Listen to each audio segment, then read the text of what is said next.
환영합니다. 환영합니다. 오늘은 성령 강림 후 마지막 주일이자 왕국 주일입니다. 우리 기독교는 1년을 4절기로 나누죠. 대강절, 주현절, 사순절, 성령 강림절입니다. 이 성령 강림절 마지막 주 25번째 되는 주일을 왕국 주일, 곧 왕이 오시는 예수님을 기리는 주일로 지킵니다.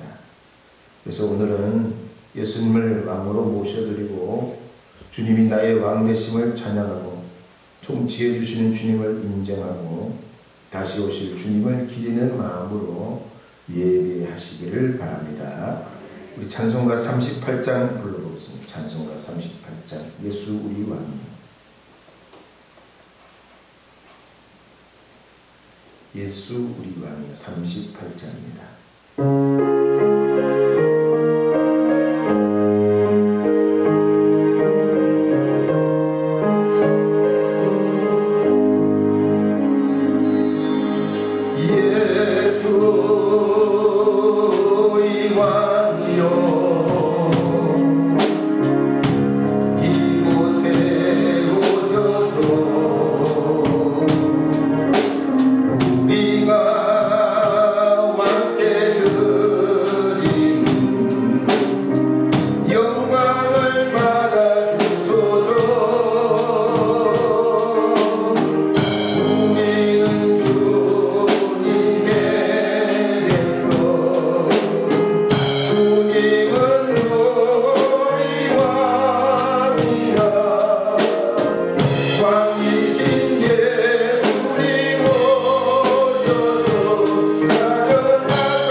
저는 오늘 마태복음 25장과 에스겔서 34장 말씀을 중심으로 참 목자요 왕이신 그리스도라는 제목으로 하나님의 말씀을 선포하려 합니다.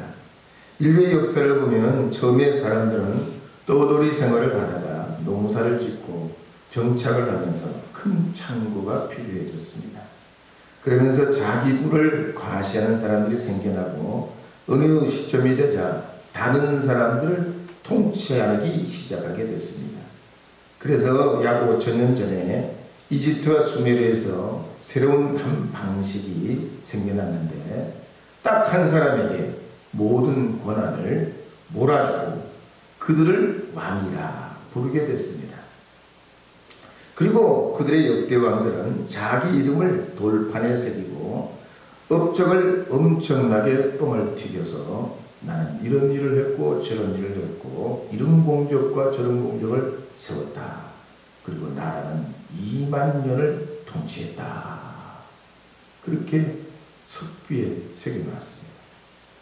그러다가 그들의 왕국도 무너지고 다시 새로운 시대, 제국의 시대가 오게 될 때에 이집트에서는 왕이 무력으로 나라를 통일하고 멕시코나 메소포타미아 지역까지도 왕이 생기면서 독재자가 나타나고 세습을 하고 중국 같은 곳에서는 진시황 같은 사람이 막강한 권세를 가지고 불로장생을 추구하다가 49에 수은 중독으로 죽게 됩니다.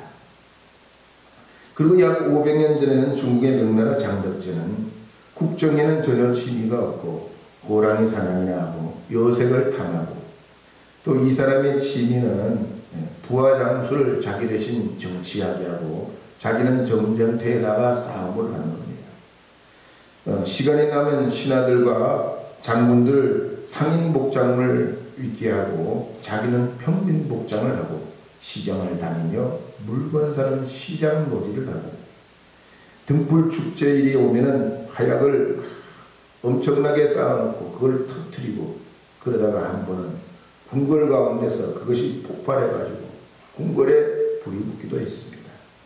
신하들이 볼 때 이게 무슨 짓거리냐 그런 생각이 들었지만 말을 했다가는 파직을 당하고 죽음을 면치 못하기 때문에 한마디 말을 하지 못하고 있었는데 결국 이 장덕진은 29살에 물에서 뱃놀이를 하다가 물에 빠져 죽게 됐습니다.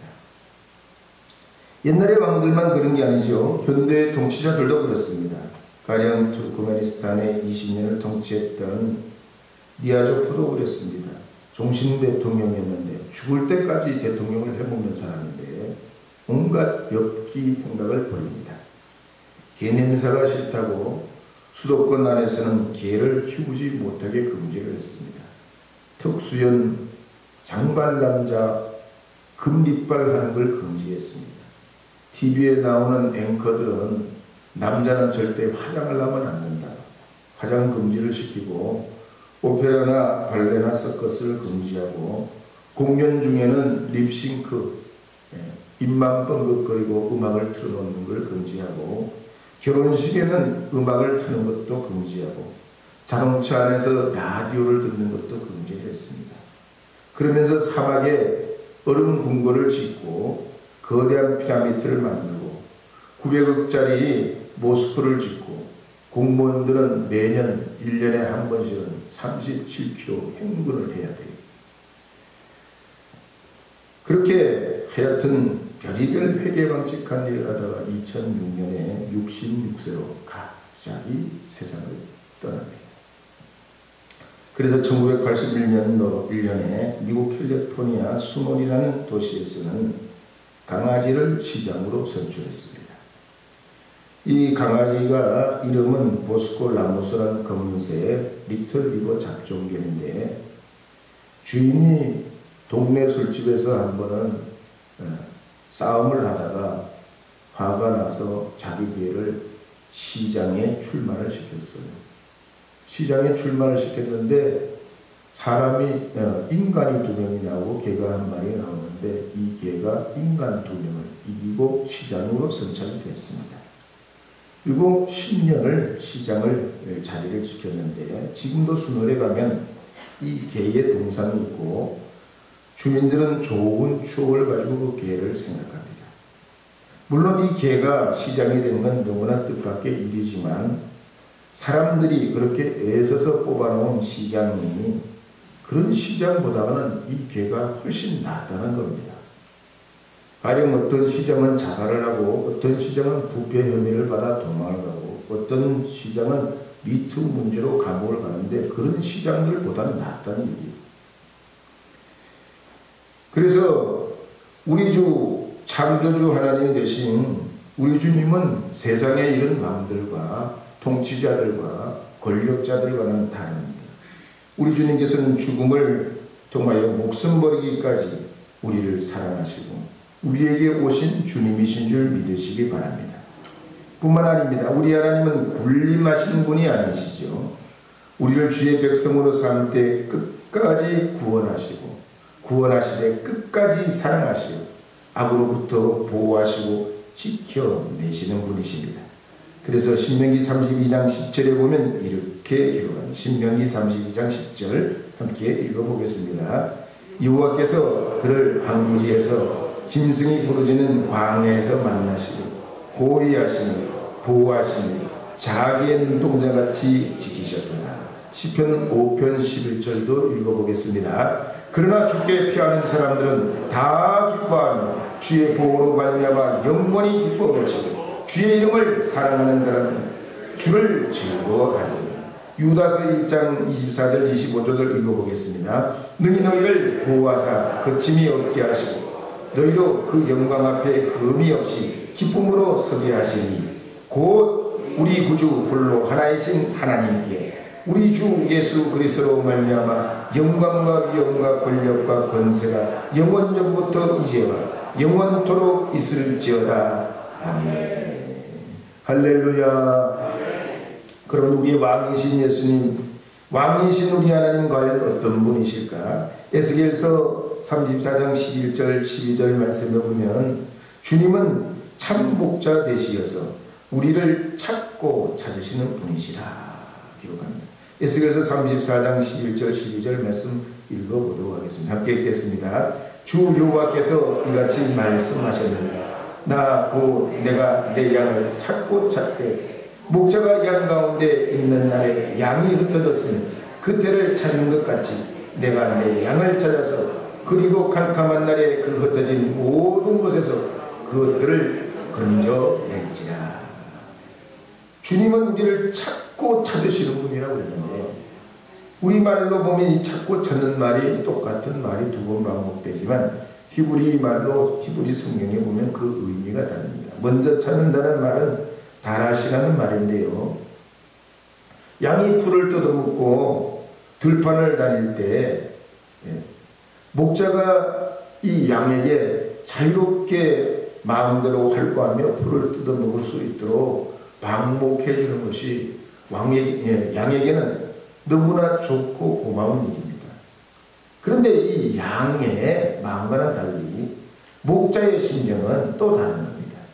이 양이 말이죠. 자기 마음대로 이곳저곳을 다니다가 수렁에 빠지거나 길을 잃게 되면 목자는 잃어버린 이 양을 위하여 가만히 있지를 못합니다.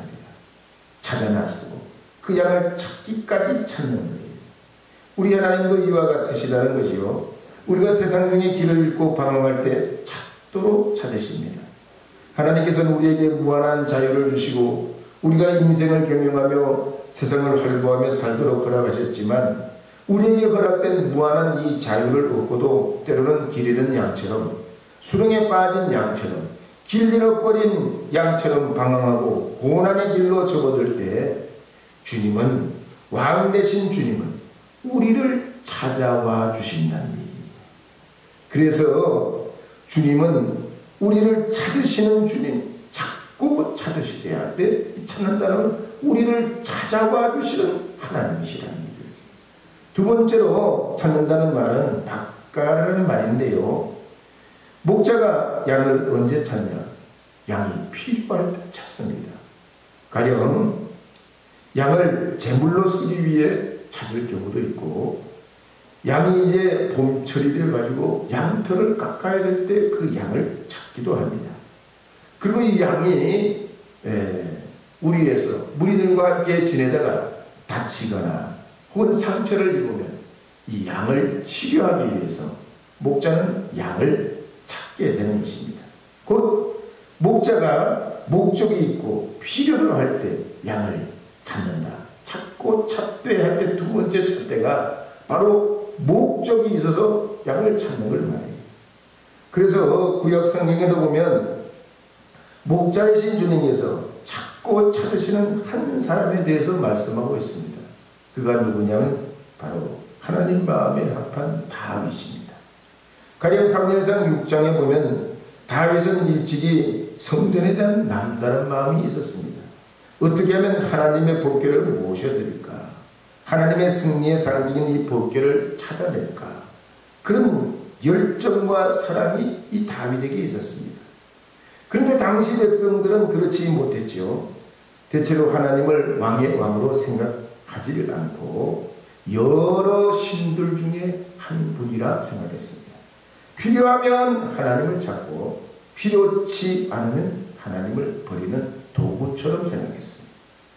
그들 중에는 신신무기로 블레셋 사람들이 앞서가는 그런 문화를 이루고 있는 다곤신을 따르기도 하고 또 농사를 잘 지어가지고 큰 창고에 온갖 곡식과 보물을 쌓고 떵떵거리며 살고 있는 가난한 사람들이 위하는 그 바알신을 부러워하기도 했습니다.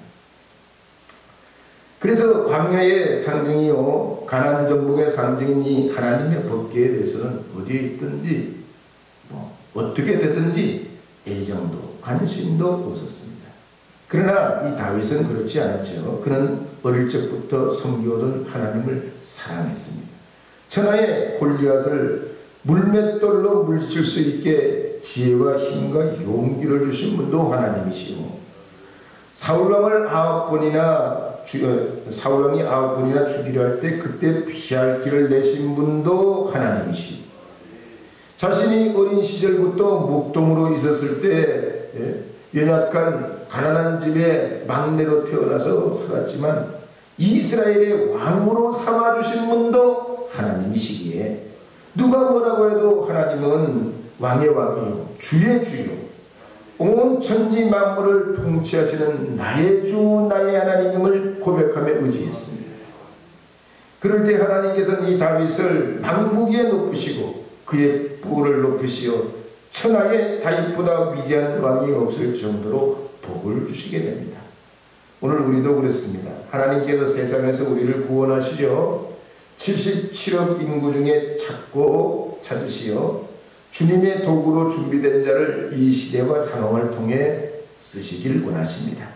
주의 사명자로, 주의 도구로 하나님은 그렇게 쓰시길 원하여 예수님께서도 공생애를 시작하면서 제일 먼저 하신 일이 베드로, 안드레, 야고보, 요한 같은 12제자를 택하시어 그들을 파송하신 일을 하신 것을 가장 첫 번째 과조로 삼으신 것을 성경은 우리에게 기록합니다.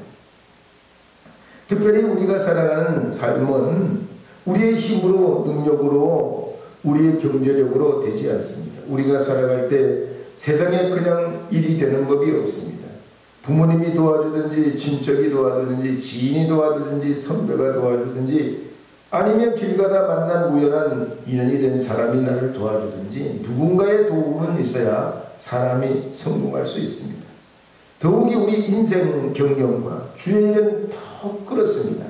하나님이 우리를 도와주셔야 됩니다. 우리를 세워주셔야 됩니다. 다윗처럼 높여주시고 솔로몬처럼 영광스럽게 해주실 때에 우리는 우리의 삶의 길과 축복과 영광의 은혜를 입게 되는 줄 믿으시기 바랍니다. 여러분은 이 세상에 주님께서 여러분을 승리자로 세워주시고 잘 되게 하시고 복되게 하심을 믿으시기를 주의 이름으로 축복합니다. 어쨌든 이 다윗이 블레셋 전투에서 잃어버린 이 벗결을 찾기로 했는데, 나라에 군기가 있고 국기가 있고 군대에 군기가 있듯이 하나님의 잃어버린 벗결을 위해서 다윗은 3만 명의 군대를 모집합니다. 그리고 그 군사를 불러서 그동안 수집한 정보와 자료를 바탕으로 예루살렘 서쪽 11km 지점에 있는 기럇 여아림에 이 3만 명의 군대를 풀어 샅샅이 이잡듯이 법궤가 있는 곳을 찾고 또 찾게 됐습니다. 그랬더니 지성이면 감천이라고 잃어버렸던 그 법궤를 드디어 찾아내게 됐습니다. 그 찾아낸 기쁨은 이루 말할 수가 없어서 다윗은 당시에 최신식 수레를 만들어 가지고 법궤를 거기에 싣고 산꼭대기에 있는 아미나답의 집으로 올라가게 했습니다. 그리고 거기서 하나님께 찬양과 경배를 드리고 수금과 비파와 소고와 양금과 재금과 온갖 악기로 하나님께 경배하고 왕이신 하나님께 찬송을 올려드립니다. 그리고는 나곤의 타작마당을 거쳐서 법궤를 오벳에돔의 집으로 옮겨놓고 석 달을 보내게 됐습니다. 그때 이 다윗의 마음은 하루라도 빨리 이 하나님의 법궤가 예루살렘으로 들어오기를 원했습니다.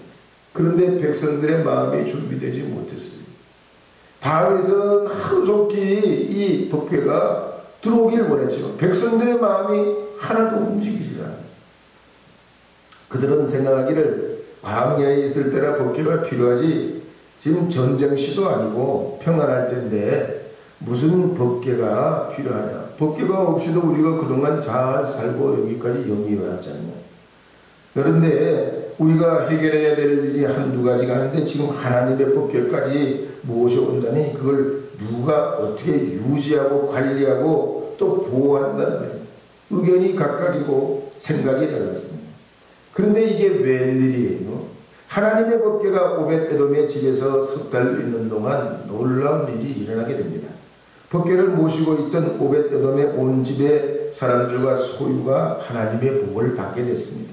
농사가 잘 되고 가축이 불어나고 자녀들의 출세의 길이 열리고 질병이 치료되고 추수가 풍년이 오고 하늘의 복과 땅의 복이 그들에게 석 달 동안 이루어지고 나타난 놀라운 일들이 결과들이 나타납니다.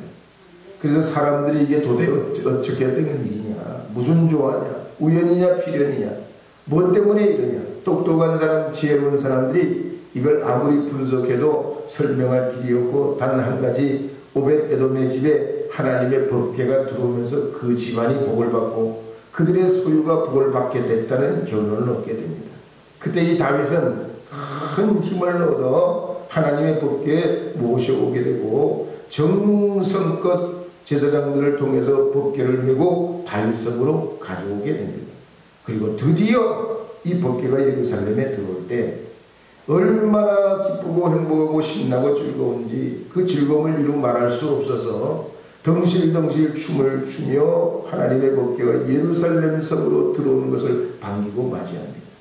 오늘 우리도 그렇습니다. 하나님이 찾고 찾으시어 주님과 함께 동거하는 사람들은 남다른 영적 비결이 있습니다.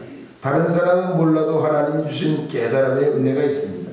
설명할 수 없고 말로는 다 할 수 없지만 하나님이 주신 우리에게 영적 기쁨이 있고 하나님이 나를 찾아주시고 만나주신 나를 필요로 하여 동역해 주시는 나를 부르신 그 부름의 기쁨이 우리 안에 있습니다.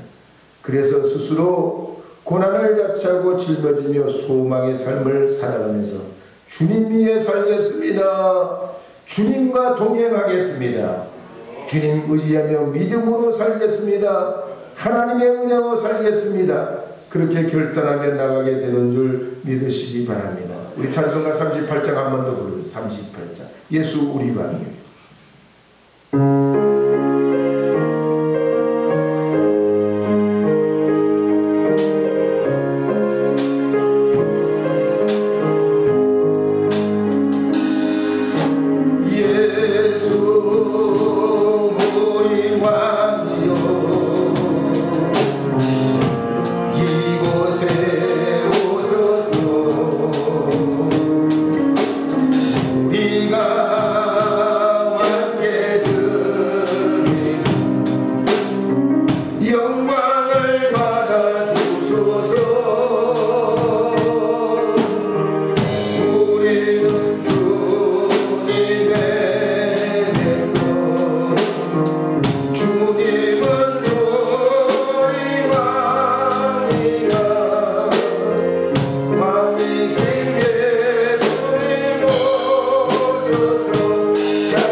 몇 년 전에 서울 어느 동네 집에 불이 났습니다. 119 소방관 아저씨들이 불을 끌어갔는데 캄캄한 구석에 뭐가 꿈틀거리는 거예요. 거기 보니 뱀이 여러 마리가 있더라는 겁니다.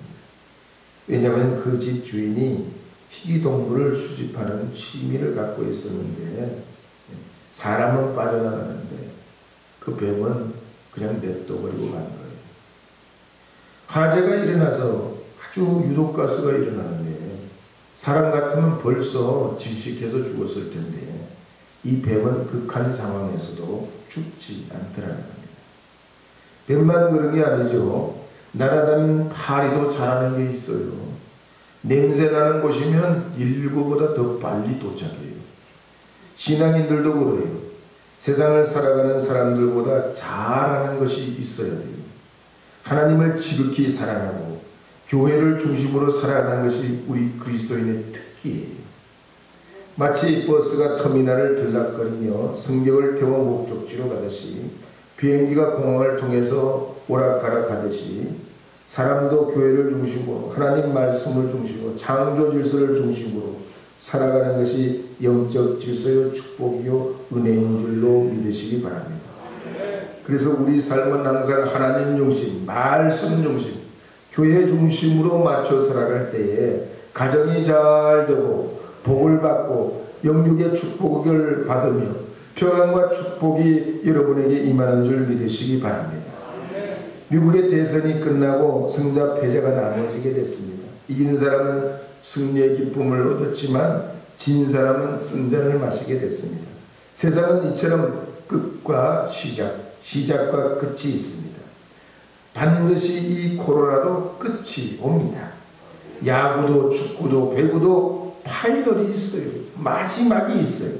우리 인생도 마지막이 옵니다. 그래서 마태복음 25장에 보면 하나님께서 목자가 양과 염소를 오른편과 왼편에 나누어 그들을 오른편 왼편에 구별하면서 오른편에 있는 사람은 하나님의 나라를 상속한 자들이요 주님을 영접한 자들이요 지극히 작은 형제라도 그들을 돌보고 감싸주고 함께 해준 의인으로 인정받은 사람들이 영생에 들어가게 됨을 성경은 말합니다. 이제 코로나 3기로 접어들었습니다. 날씨도 추워집니다. 첫눈이 내리는 때가 됐습니다. 영적으로 봐도 우리가 어려운 시기에 처해져 있습니다. 신앙은 우리 스스로 지켜내는데 여러 가지 난관이 많습니다.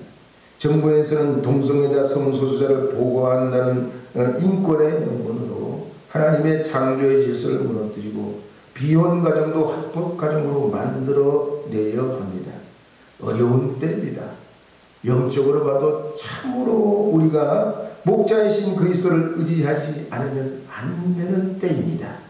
여러분 깨어 기도하시고 곧 대강제를 맞이하실 때 오실 그리스도를 의지하면서 여러분의 삶과 가정에 하나님의 충만한 은혜로 충만하시는 그런 때로 또한 그런 은혜를 입으시는 하나님의 사람들이 다 되시기를 축원합니다.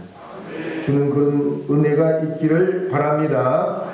기도하시도록 하겠습니다. 하나님, 저희에게 은혜와 자비를 허락하시어 우리를 주님의 제자로 삼아주시고 아버지와 아들과 성령의 이름으로 주님의 분부한 것을 가르쳐 지키도록 우리를 세상 중에 파송시켜 주시고 또 오늘도 이 거룩한 주일을 통하여 불러 모아 주시되 하나님 찬양하며 우리의 중심의 삶 속에 왕 되신 주님을 기리며 오실 주님을 대망하며 이 대강절 곧 하나님의 성탄이 곧 오실 이 시즌을 주님 앞에 저희들이 나와 예배하며 사모합니다.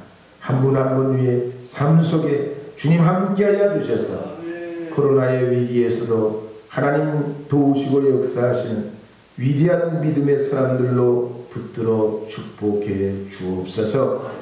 찾고 찾으시어 복되게 하시는 예수님의 이름으로 기도합니다. 아멘.